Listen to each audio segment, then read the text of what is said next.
So we're finally ready to discuss these two remaining exceptional cases that only show up in one dimension each, and the two share a lot of similarities.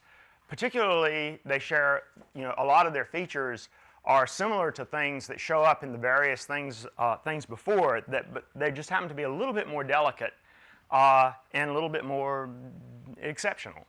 So, we have to do a little bit of linear algebra that you may not be all that familiar with G2 linear algebra. So I think I'll tell you a little bit about that. Although the point of view I'm going to take is that G2 is really a classical group in a way, and I'll try to convince you that you ought to think of it like a classical group by the end of this lecture. So, but first, it's not going to look like a classical group. Consider, I'll pull it out of the air for now, the following three form in 7 variables. It has 7 terms. Each term is actually, this is short for this. You can see why I took that abbreviation. And what I want to do is look at the linear transformations that preserve that 3 form, phi naught, on R7. Right?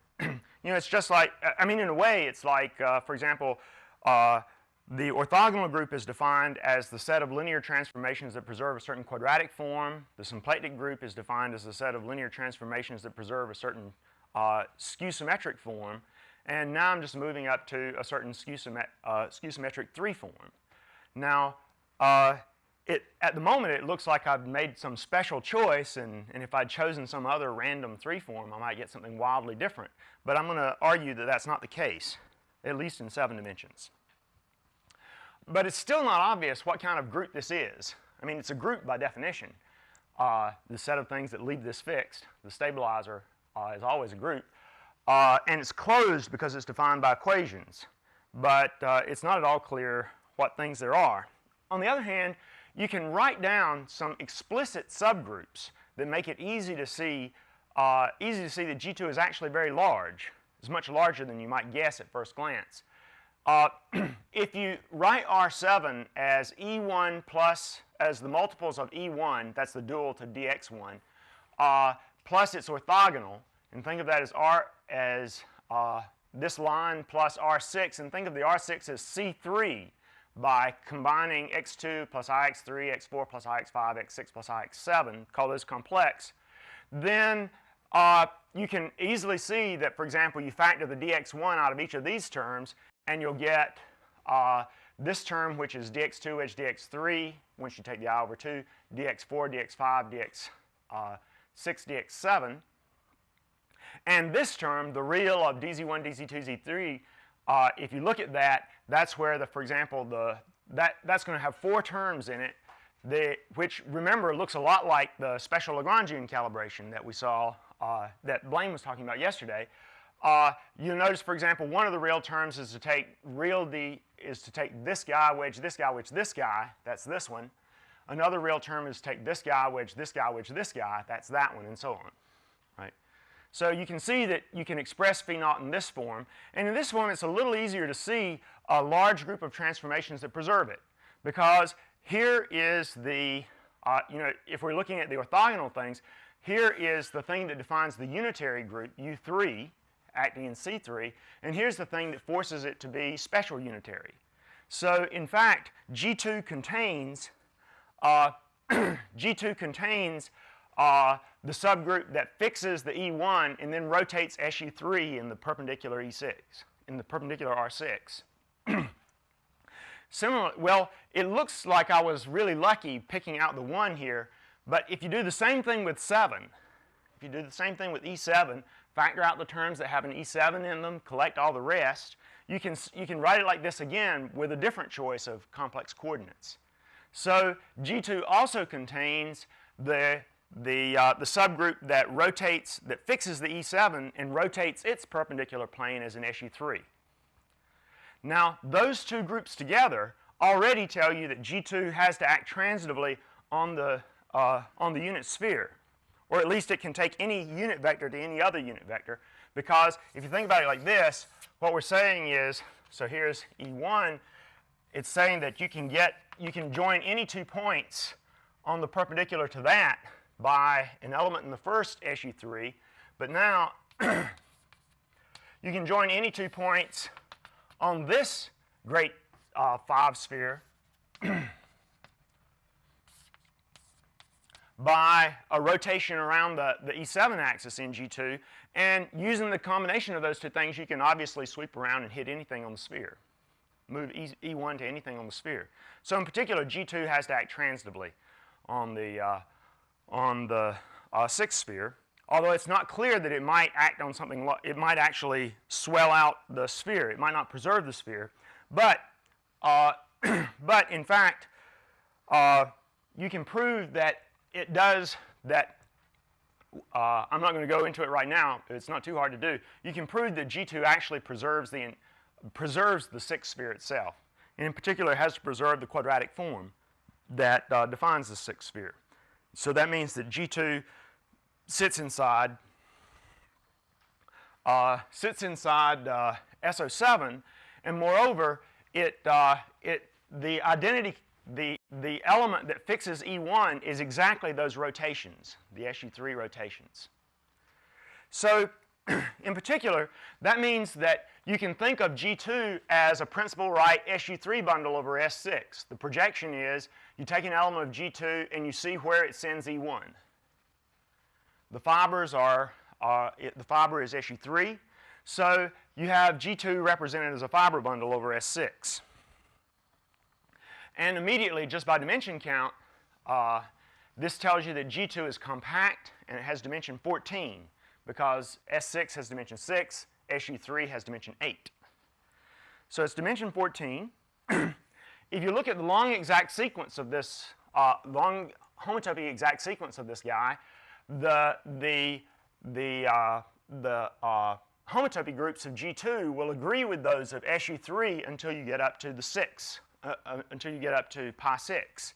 In particular, because SU3 is connected and simply connected, that means G2 is simply connected and simply connected, and of course pi 2 is 0, so pi 3, the pi 3's are equal, and since pi 3 of this thing is z, that means pi 3 of G2 is z. So G2 is simple. Now, there aren't very many simple groups of dimension 14. And in fact, there's only one if you look at the classification. And this is the first one of the 5 exceptional groups. And it's realized here as a subgroup of SO7. Now, you might be a little scared of it because it's an exceptional group and you're used to thinking of orthogonal groups and symplectic groups and so forth. But the way you understand a group is to understand how it acts. And basically, you know that all the unit vectors are equivalent under the action, and once you rotate one of those to fix it, then the remaining part is just SU3 rotations, which we understand pretty well. So really, you understand the action of G2, and therefore you understand G2. I'm telling you, you do. And here's my reason for remarking that G2 is essentially really a classical group. If you, in spite of the fact that it's really officially an exceptional group, it's secretly a classical group. Suppose you look at the set of 3 forms that are equivalent to this phi naught that I wrote down.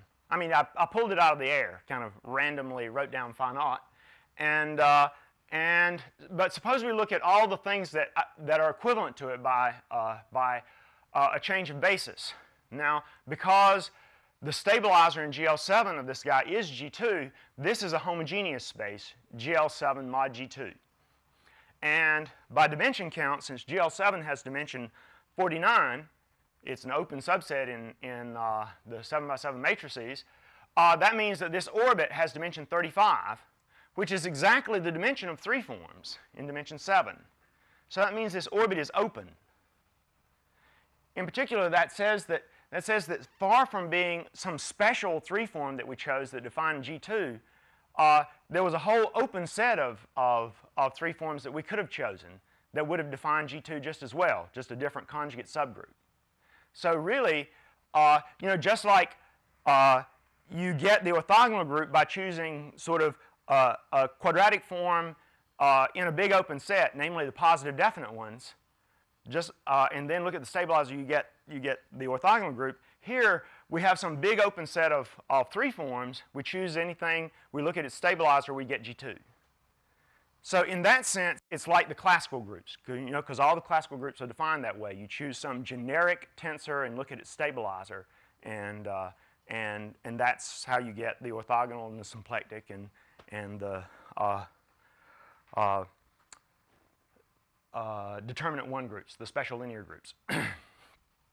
So I'm going to make a slightly more general definition. If you have a 7-dimensional vector space, define the positive 3 forms on V to be all the things that you get by taking an isomorphism of that with R7. That is, all the forms that look like our fixed form to begin with. Those, I'll call those the positive 3 forms on V. And once you fix a positive 3 form on V, you've basically defined a subgroup of its general linear transformations that is G2, that's compact G2, up to isomorphism. Now, because G2 lies in SO7, that means that once you fix a positive 3 form, that automatically fixes, just take the standard inner product and pull it back, and you get a natural inner product on V that's invariant under the stabilizer of phi, and you get a natural volume form.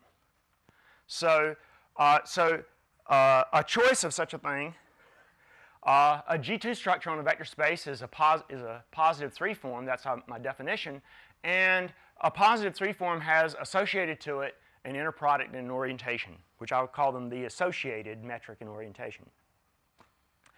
It's not hard to prove that phi naught and its dual 4 form, where you have to use the dual with respect to the metric, its natural metric, which happens to be the standard metric in this case,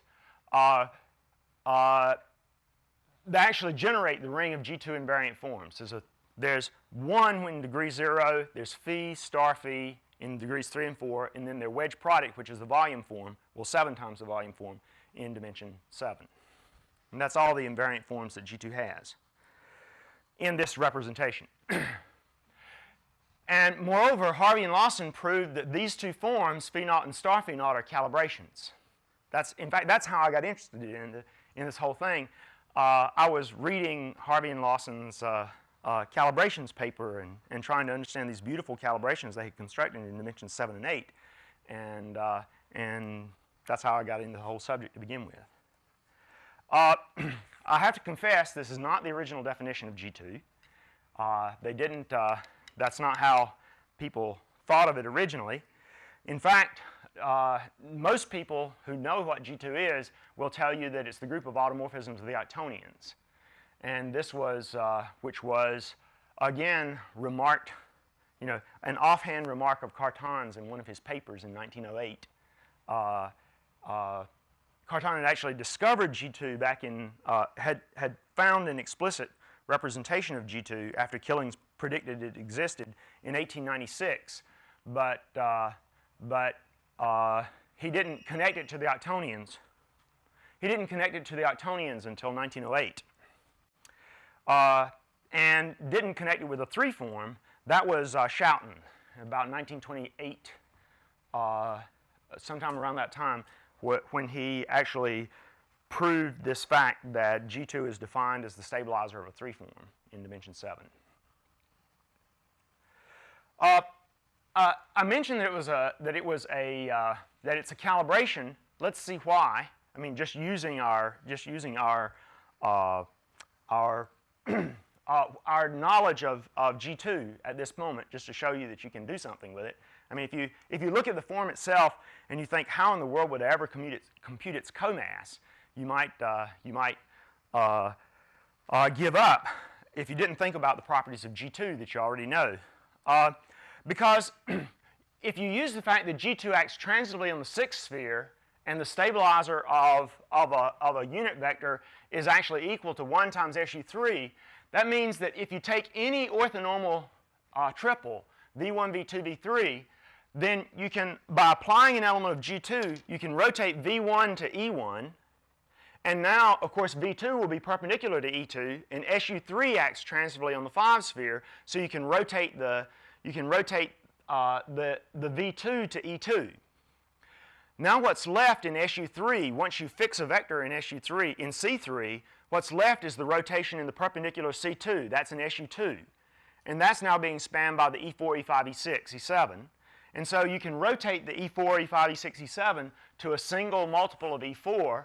And if this is a unit vector, what's left, since it's got to be perpendicular to E1, E2, it's got to be some multiple of E3. And it's got to be a unit vector, so it's cosine and sine. So that's trivial from what we already know about G2. But now you can just plug that into the formula. If you go back and look at the formula for phi naught, because this is invariant under G2, phi naught of this is phi naught of E1, E2, and this. And if you look at there is no dx124 in the list. There's only a dx123 in the list. It's the first one. And so it's going to pick off that guy, cosine theta. So that says that phi naught evaluated on any orthonormal triple is cosine of theta for some theta, which is always less than or equal to 1. So it's a calibration. And in fact, it equals 1 if and only if cosine theta is 1. So you get, you can see exactly what the calibrated forms are. A three-plane, an oriented three-plane is calibrated if and only if when you can apply some rotation in G2 to it to turn it into E1, wedge E2, wedge E3. So that tells you that, that the space of planes calibrated by phi naught is the orbit of G2 on this guy, and now you can easily check that that orbit, the stabilizer of this guy, is SO4 sitting in G2. It's not hard to see. And so that means that this stabilizer is G2 mod SO4, which is, as you may know, the Riemannian symmetric space associated to G2. Now, these three planes, the ones that are in the image of E1, wedge E2, wedge E3, under G2, were called associative by Harvey and Lawson, because when you think of R7 as imaginary octonians in this identification that I have not made explicit, especially since I haven't told you what the octonians are, then it turns out that, well, the octonians aren't associative, but they have associative subalgebras, four-dimensional associative subalgebras. And it turns out that if you take one of those four-dimensional associative subalgebras and intersect it with the imaginary octonians, you get a three-plane, and those three planes are exactly the ones that are in this orbit. So they're called the associative three planes for that reason. Anyhow, just to continue on a little bit more to finish off our discussion of linear algebra, G2 linear algebra, one of the things that Harvey and Lawson showed in their calibrations paper was that every two-plane in R7 lies in a unique associative three-plane. That is, every two-plane can be thickened uniquely in one direction to be an associative three-plane. And in fact, they proved that if you take any real analytic surface in R7, it can be thickened uniquely as a real analytically irreducible calibrated associative three-manifold.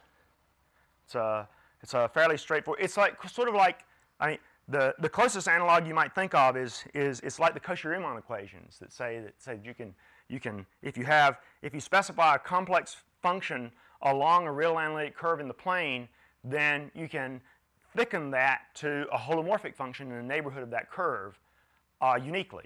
And this is the kind of thing it's saying. And in particular, that says that there's lots of associative three-manifolds in R7.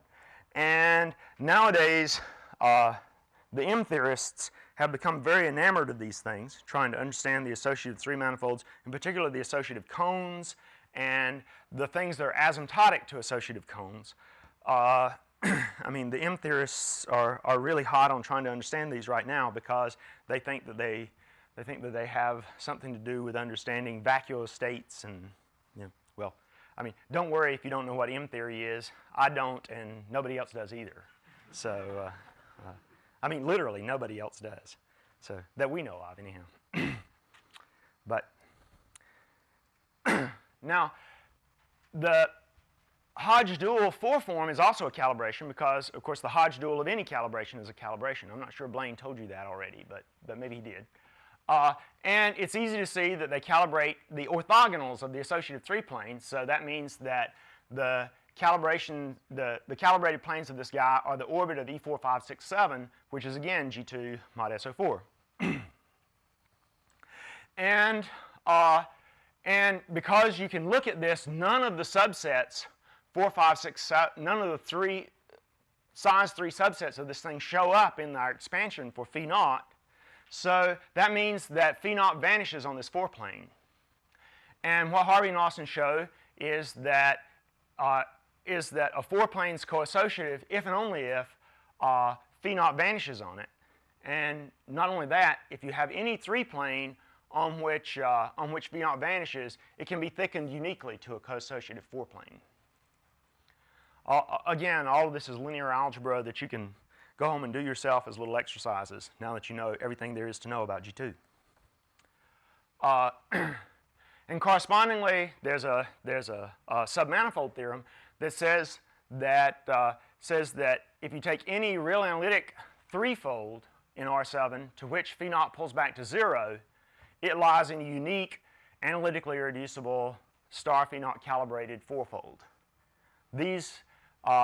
So these fourfolds are called coassociative fourfolds, and they're also a subject of intense interest by M theorists these days. About the only thing I can really tell you about M theory is that it's the thing that may be destined to replace string theory as the theory of everything, and well, that's all I can tell you. That's the limit of my knowledge, really.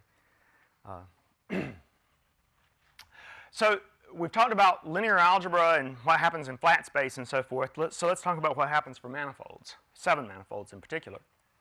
So if you take a 7 manifold, a G2 structure on it is a 3 form such that at every point, for every point in M, the 3 form is a positive 3 form on that tangent space.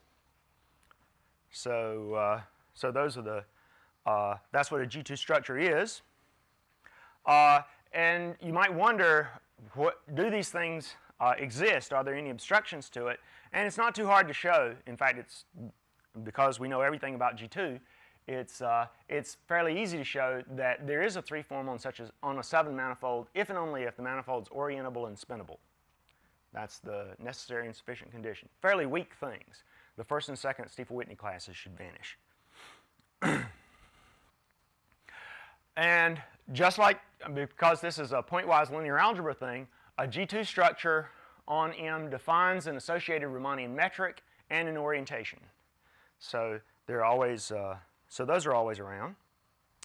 And if you have, and how do we get all started with this? We're trying to understand holonomy. If you have a 7 manifold whose holonomy is a subgroup of G2, then of course there is a parallel positive 3 form.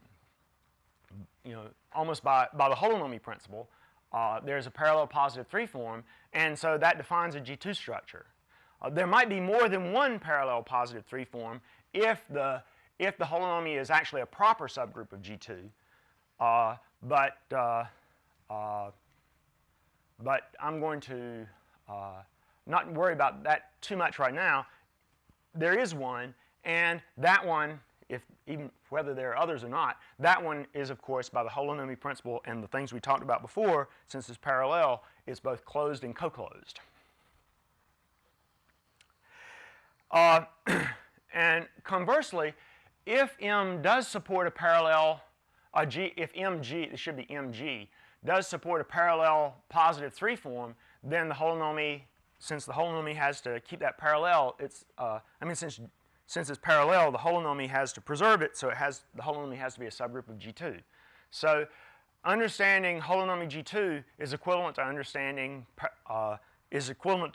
understanding some positive 3 forms with some condition on them. And it shouldn't be too much of a surprise.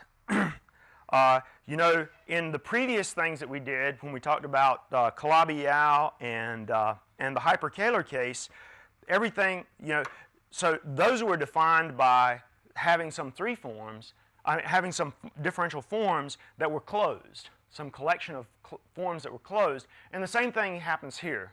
So the theorem of Fernandez and Gray says that if you start with a 7-manifold and a G2 structure on it, you look at the associated metric and orientation, then if phi is closed and co-closed, of course with respect to its metric and orientation, then it's parallel with respect to the metric. And of course that implies that the holonomy is conjugate to a subgroup of G2. It may not be all of G2. For example, phi might have been, M might have been R7 and phi might have been phi naught, in which case the holonomy would have been trivial. But so at the moment we only know subgroup. And of course the things that happened in flat R7 also happen on manifolds with G2 structures. If you have a closed G2 structure, then, well, it's a closed form, and by pointwise, because it's a pointwise condition, its comass is 1 everywhere with respect to its standard metric, and therefore it's a calibration with respect for the associated metric, right?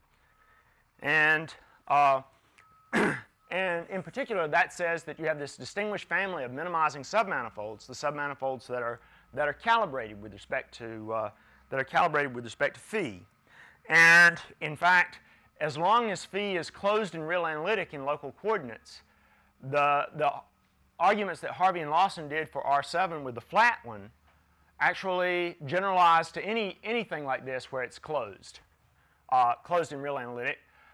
And every real analytic surface can be thickened uniquely to a unique analytically irreducible phi calibrated 3-manifold. Now, before you get too excited, I should point out that that thickening might be quite wild. I mean, there's no guarantee that that thickening actually extends to something compact. It might, like if you take an arbitrary real analytic complex valued function along the real line and then try and look at the holomorphic extension to a neighborhood of the real line, that thing can develop essential singularities like on some horrible set in the on the some open set bounded with nasty boundary just as long as it contains the real line. And the same kind of thing can happen here. I mean, this real analytically irreducible thing might actually wind around densely and fill out the space, or it might just develop essential singularities at some small distance away and just be a piece that can't be extended. I mean, those kinds of things can happen. So I'm not claiming that we can produce lots of compact calibrated 3-folds in here. I'm not claiming that at all. Similarly, if you take a 3-form that's both closed and naturally co-closed, then its Hodge dual is a calibration on this guy. Calibrates 4 manifolds. And again, Harvey and Lawson's arguments generalize to show that, without any real change, to show that if you have a real analytic 3-fold in here that pulls back to, on which phi pulls back to 0, then it can be thickened uniquely to analytically irreducible co-calibrated, co-associative 4-fold. So in principle, there are lots of these things. If there are any interesting G2 metrics, which is something we've not actually discussed yet. It could well happen, it could have happened that there just weren't any. And in fact, the whole reason I got interested in this was I was reading Harvey and Lawson's paper and got to this point at the end where they talk, they do everything out in flat space. And then at the end they talk about how such a thing would work on a manifold with holonomy G2, but it's not known whether or not any really exist. And and so it was at that point that I kind of got interested in the problem. Are there any, other than sort of trivial examples, locally trivial examples? Well, if you want to prove local existence, then, one thing you could do is write down examples, which in spite of the fact that people had known that they potentially existed since the 50s when Berger did his classification. At the time that I started thinking about this, I guess it was in 1984 or so, 1983, 84, something like that, there was still not known a single example. Nobody had ever written one down of a metric with holonomy G2 in dimension 7. And so I just assumed that it was impossible to write down any local examples. So you might better just try and work with the equations and see whether or not, maybe you could just prove directly working with the equations that all the solutions had to be flat. So that was what I was trying. Well, not really trying, but that was one of the possible outcomes that I would have been willing to accept. A priori, if you just count this up, this is the vanishing of a 4 form and a 5 form. So that's 35 plus 21 is 56 equations for the 35 unknown coefficients of the 3 form. Remember, 3 forms in dimension 7 have 35 coefficients. And this is an open condition on the 3 form. So you have 35 unknowns. You have 56 equations. It's easy to see that this is a set of quasi-linear equations on the quasi-linear first order PDE. It's not quite as bad as that because it turns out that these equations overlap by 7. So there's really only 49 equations to deal with of still nonlinear first order PDE. And the equations can't be too nice. They can't be elliptic because they're invariant under the diffeomorphism group. If you have a solution and you pull it back under diffeomorphism, you're going to get another solution. So they can't be elliptic. I mean, because in some coordinates these solutions won't. I mean, these forms won't be real analytic, for example. However, you can do this. If you'll remember from the table that the space of curvature tensors is a 77-dimensional irreducible representation of G2. And in particular, that implies that if you have something that satisfies these equations, the curvature is going to take values in something like this. In particular, it cannot have any Ricci piece because the Ricci curvature takes values in some other representation. And so that means these guys are Ricci flat. This was first observed by Bonan. And therefore, by an argument of de Turck and Kasdan, these metrics are real analytic in their own harmonic coordinates. In particular, that implies that phi, which is parallel with respect to that metric, will also be real analytic in harmonic coordinates.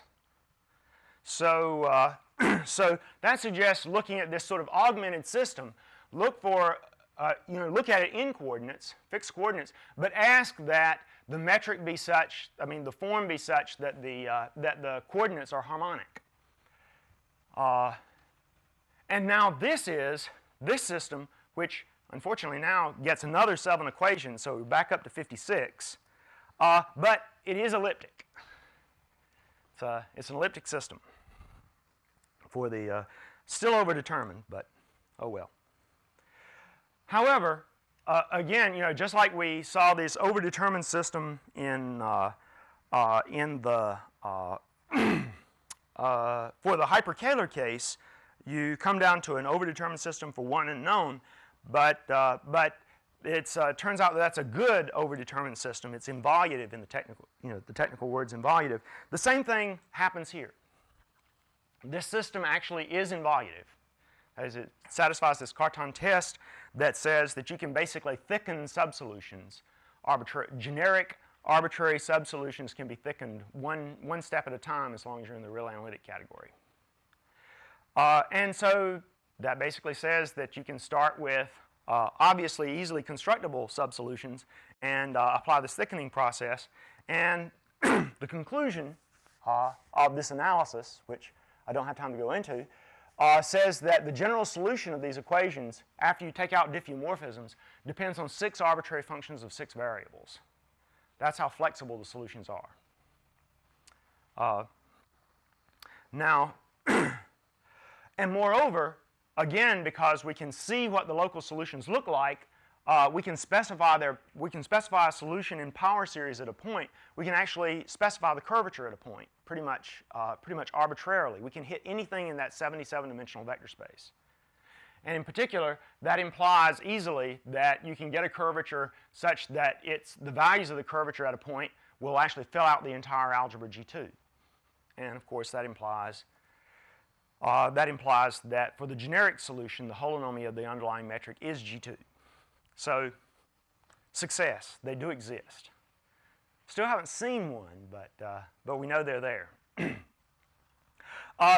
But of course, if you were writing one down and testing for whether or not it actually did have holonomy, you'd be faced with this problem, like I said, of trying to compute the holonomy directly, of possibly of trying to integrate all the parallel translations, which might be a mess. So it's useful to have a test for reduced holonomy. When will it not fill out the whole thing?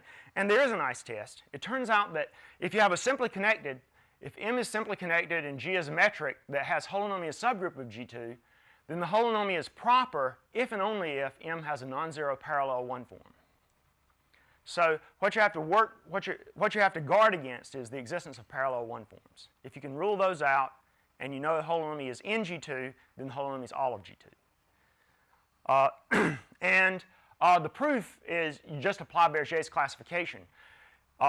By Berger's classification, the de Rham splitting theorem, the only connected proper subgroups of G2 that could be holonomy are this guy, and this guy, and all of those leave a direction fixed, which means that there'll be a parallel 1 form. So that's, the proposition is a trivial consequence of Berger's classification. Well, after all that, it turned out that you could actually write down explicit solutions, which surprised me a bit. But part of it, of course, is just knowing that they're there, so that you'd actually spend any time fooling around trying to write one down.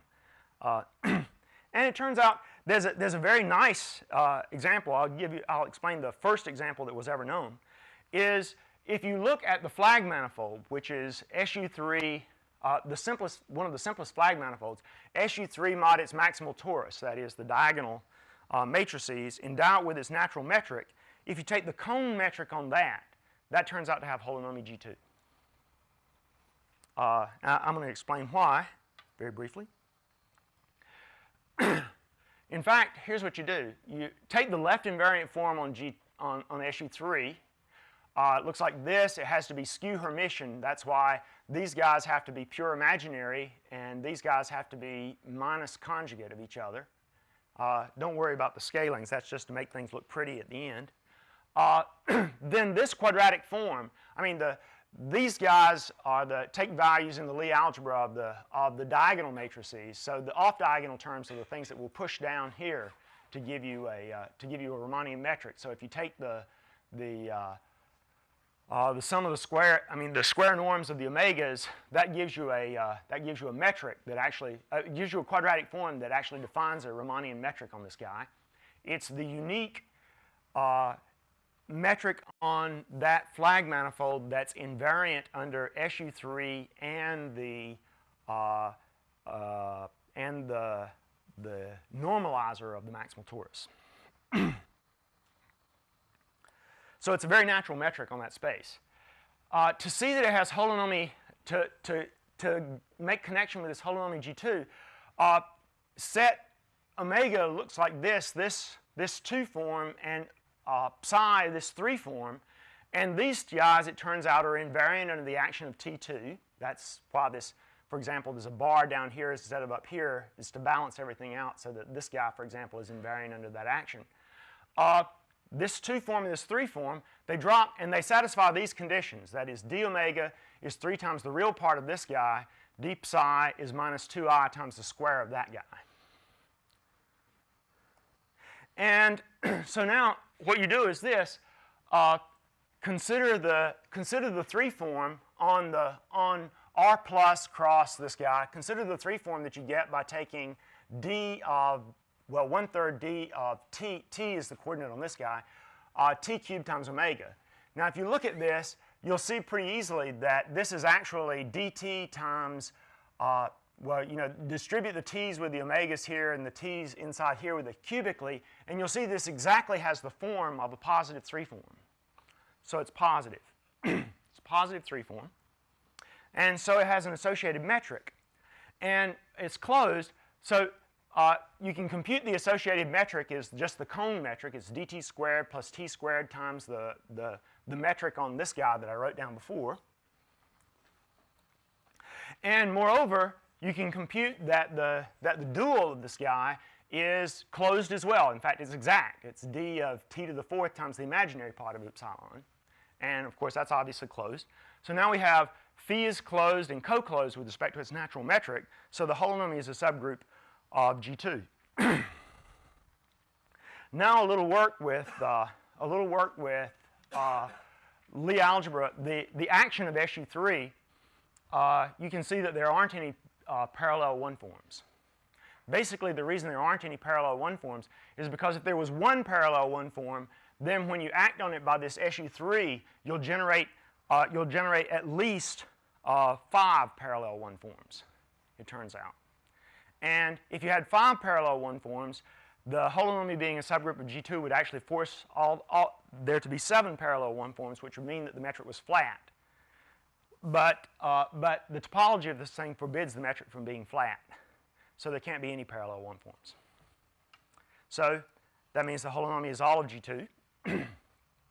This is not complete. It has a singularity, this cone on S3 mod T2. It's not complete. But anyway, there's it turned out later,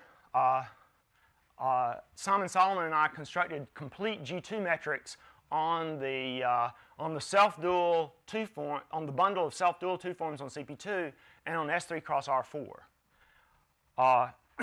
Again, by sort of doing it by hand, and those metrics, all those metrics, including that one there, all have cohomogeneity 1. And of course, physicists are great for doing computations and working out explicit examples, and they've gotten really into this and have constructed a bunch more cohomogeneity 1 examples. So now we know a lot of cohomogeneity 1 examples.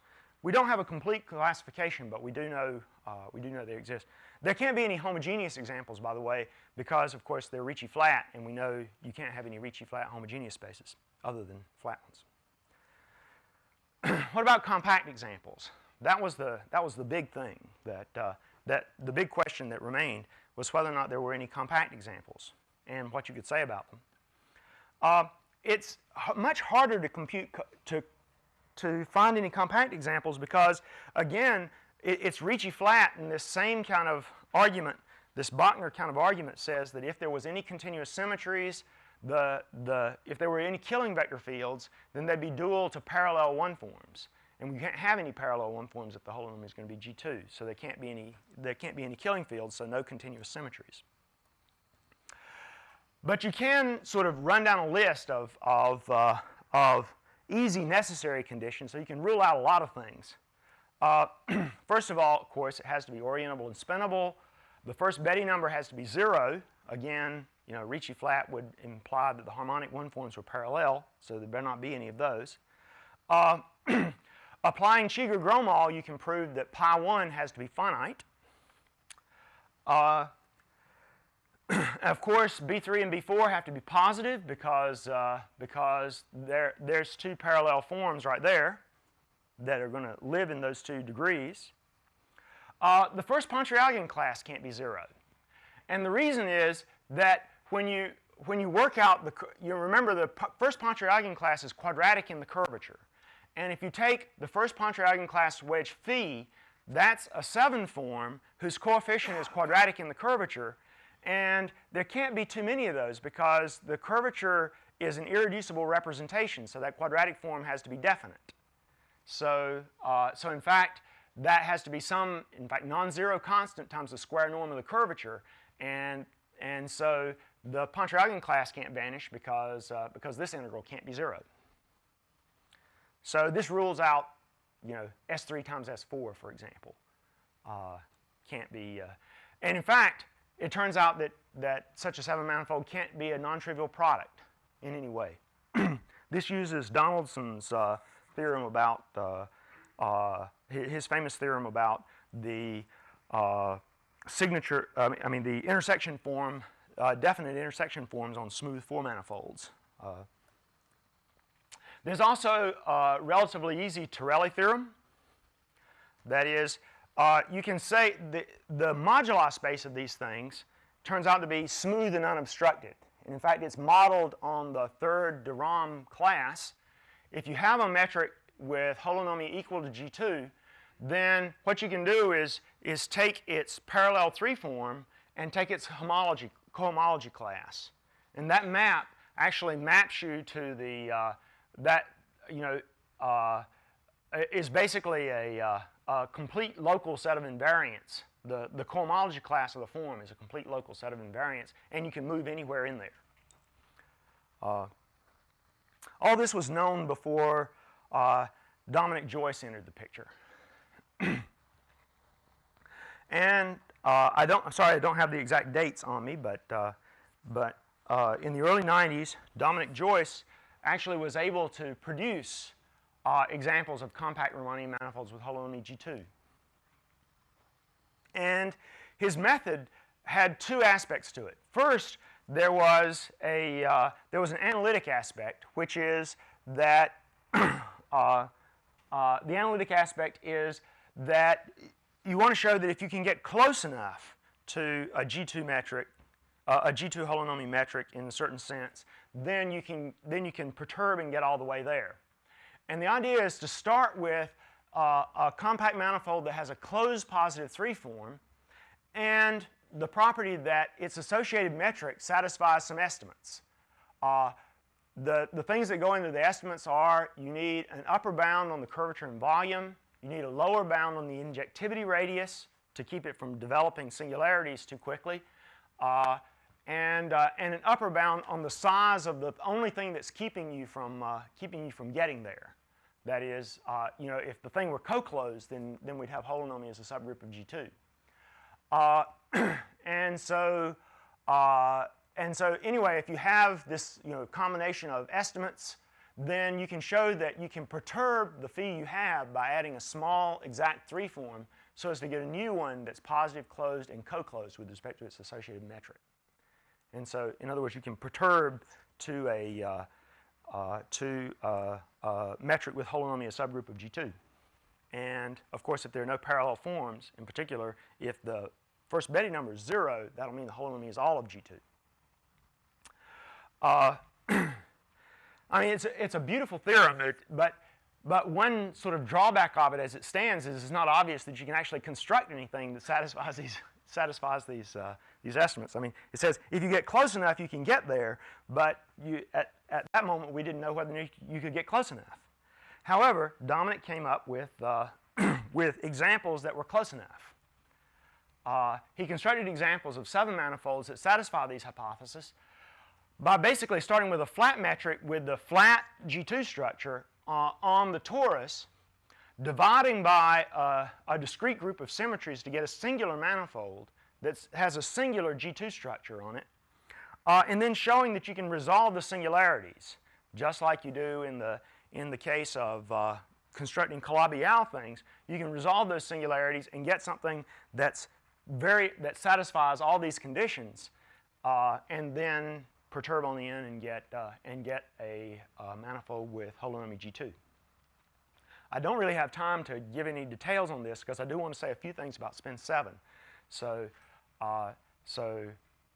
And besides, to actually give details on this is a major undertaking in itself. I highly recommend Dominic's book, which I refer to back at the end of the lecture notes. It's Compact Manifolds with Special Holonomy. It's a beautiful book, and has a lot of things besides G2 and spin 7 holonomy.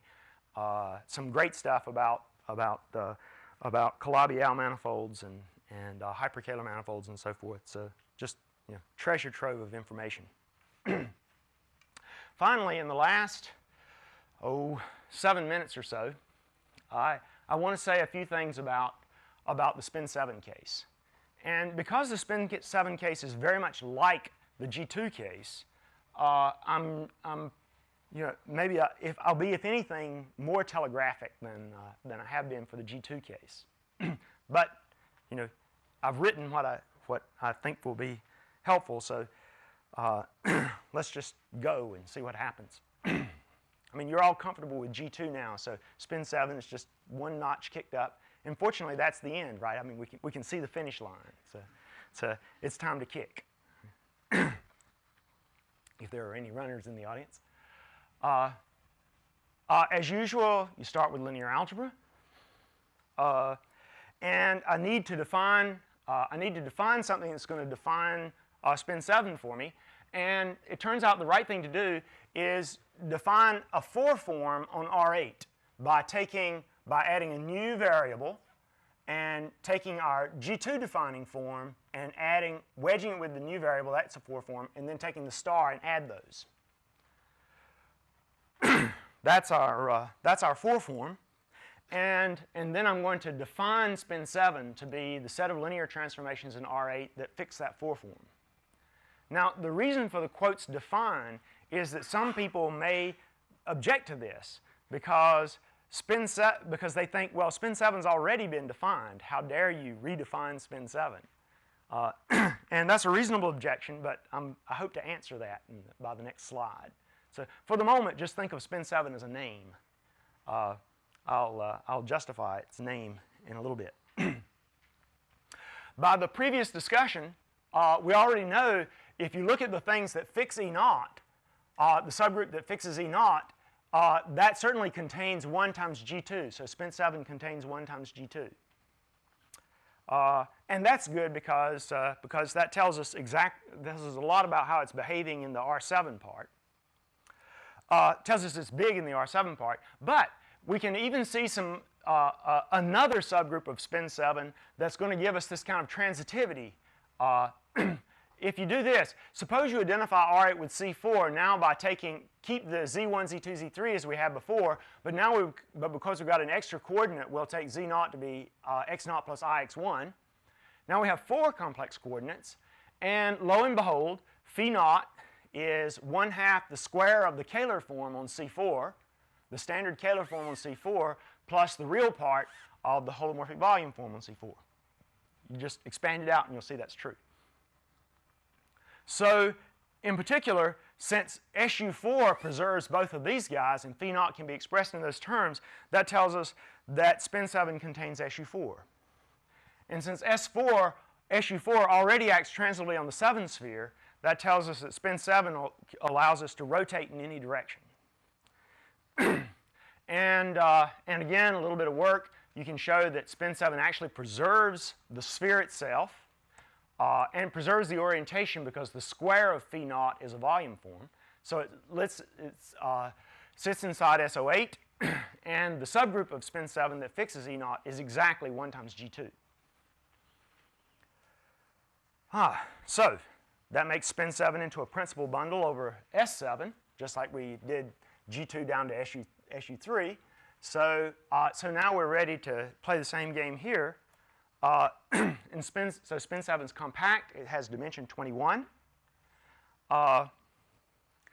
Same thing as before. Homotopy exact sequence says it's 2 connected, and because G2 is. And pi 3 of spin 7 is the same thing as pi 3 of G2, which we already saw as Z. So it's a simple group of dimension 21. By the classification, there's only 2 possible simply connected compact simple groups of dimension 21. They are SP3, the 3×3 quaternion unitary matrices, or symplectic unitary matrices, and the universal cover of SO7. There's many ways to do this, but I chose the cheapest way that those of you might know. SP3 has no 8-dimensional representation, so it can't be SP3. It's got to be the double cover of SO7. So there it is. So spin 7 must be the universal cover of SO7. And we'll do the same thing we did before for forms. We look at the set of forms that are equivalent to this form, which Harvey and Lawson call the Cayley form. And so I'll call them Cayley forms. So they're the set of things that are linearly equivalent, again, because spin 7 stabilizes this guy. This is a homogeneous space, GL8R mod SO7. Unfortunately, since GLA has dimension 64 and spin 7 has dimension 21, this homogeneous space only has dimension 43. And the 4 forms in dimension 8 have dimension 70. So it's not an open set by any means. It's some algebraic subvariety of the 4 forms in R8. So it is special. So this is one of those cases where I'm defining G2 this way, but I had to be very careful about what form I picked. But once we've found one, we'll run with it. If you have a vector space of dimension 8, I'll define the Cayley forms on V to be the forms that are equivalent to the phi naught we have by change of variables. Same thing as in the G2 case. We have a metric and an orientation. Once we choose a Cayley form, oops, I meant to delete that page. And if you have an 8-dimensional vector space, a spin 7 structure is by definition a choice of a Cayley form on the guy. And the inner product and orientation are said to be associated to the form. This form is self-dual with respect to its metric and inner product. And it's the only, it and its powers are the only, its square really, are the only spin 7 invariant forms there are on R8. It doesn't preserve any other forms. Harvey and Lawson proved that it's a calibration. You can go home and do that yourself using the fact that you know that spin 7 acts transitively on the unit sphere. Just, now take 4 vectors and line them up the way we did before. I'm not going to do that. It's a good exercise for you. But you now all understand spin 7 very well, and so you can go home and do it without, you can do it on the back of an envelope.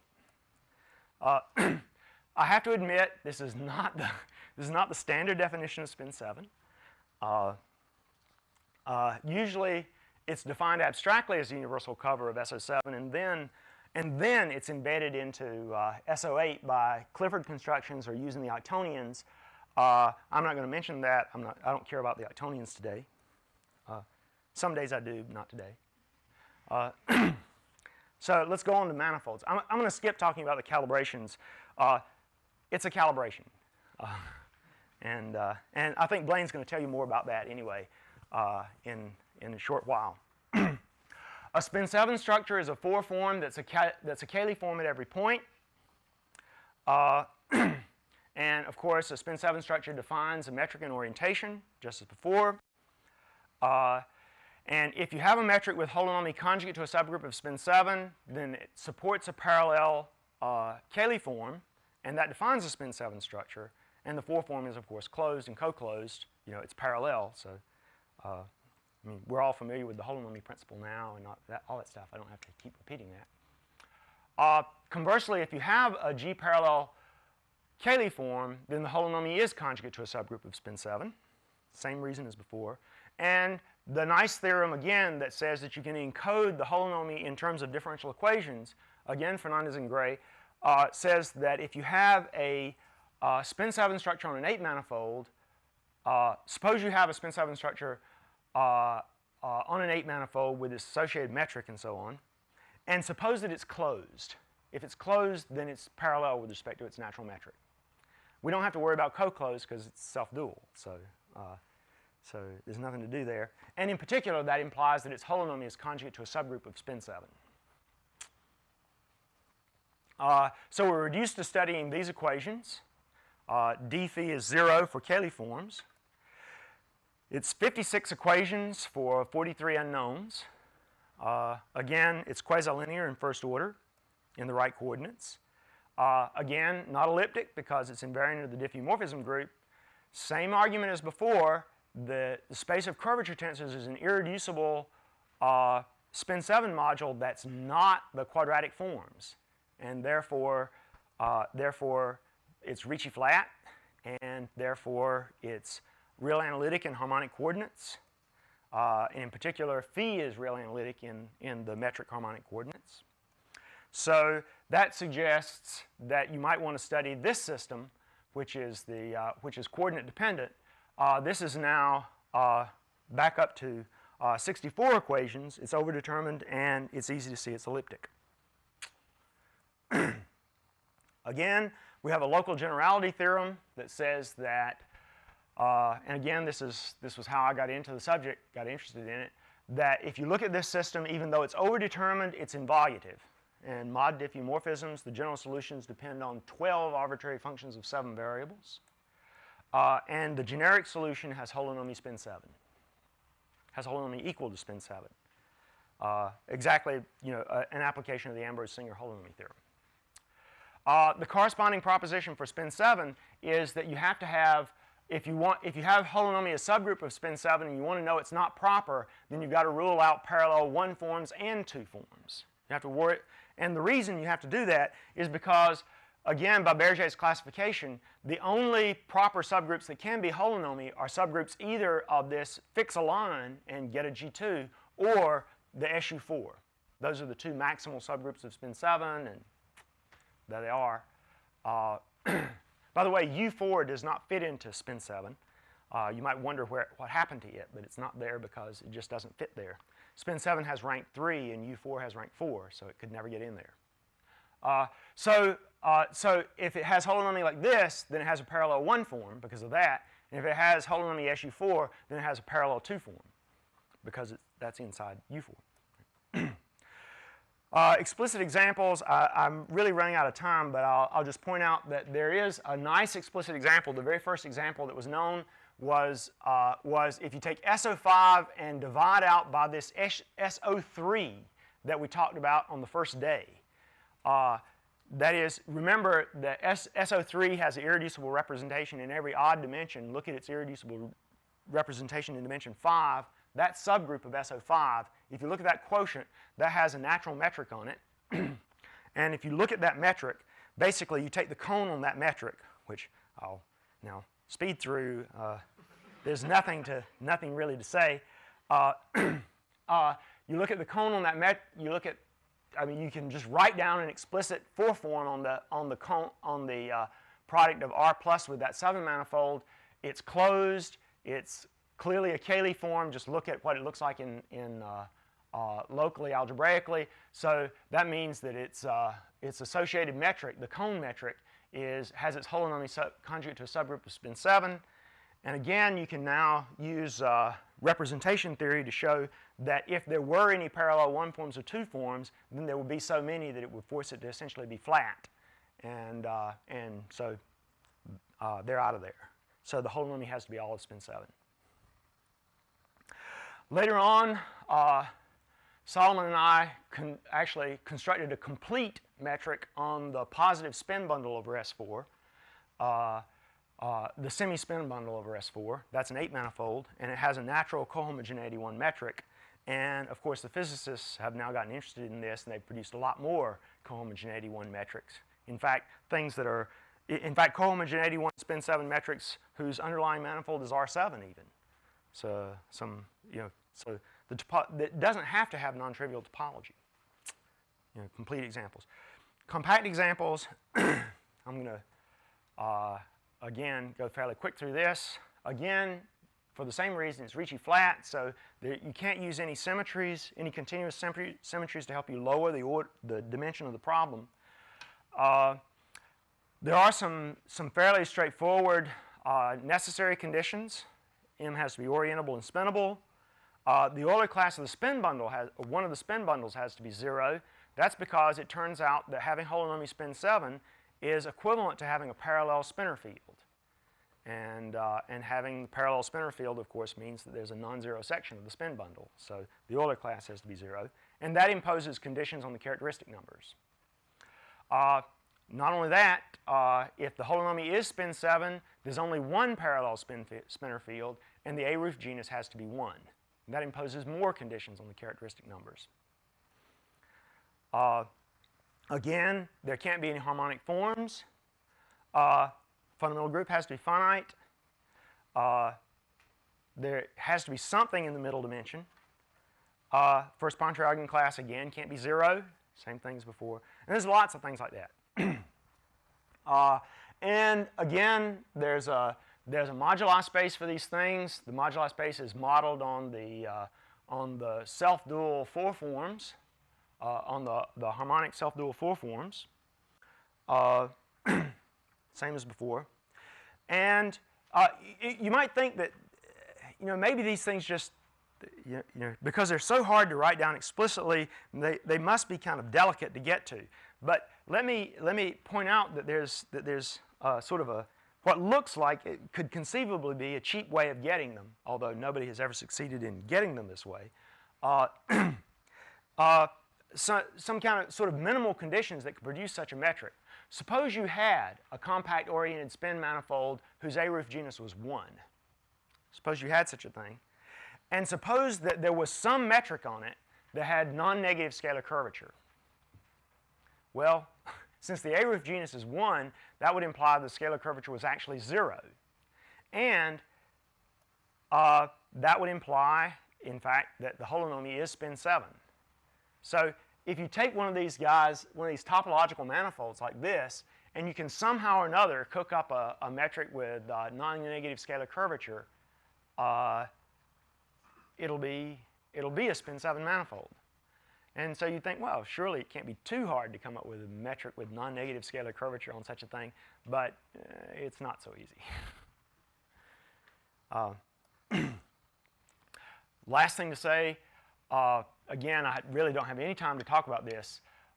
In the early 90s, Dominic actually did produce examples of compact Riemannian 7 manifolds with holonomy spin 7. And again, 2 aspects, an analytic aspect that says you can get close enough, and then a geometric aspect that says that you can find examples, quasi-examples that are close enough.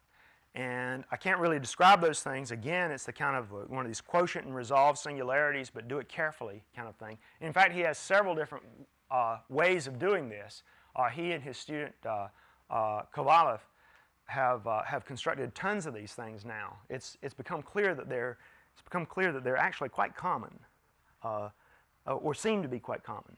But I'm not going to try and describe that. Let me refer you to his book. And his and Kovalov's subsequent papers. I guess one last thing I'll say is far from when you talk to the physicists, the string theorists and the M theorists that are interested in these G2 and spin 7 manifolds, they'll often say things like, probably most 7 manifolds have a G2 metric on them, and you, huh?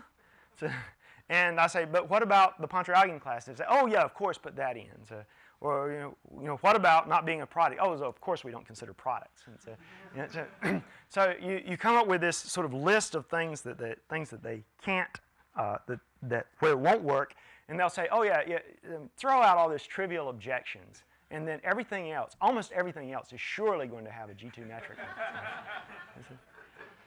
I have no idea what motivates, what could provoke such a statement, but the physicists have been right before, and so it behooves us not to be too skeptical, perhaps. Anyway, thanks for listening. I'm sorry I ran over. So.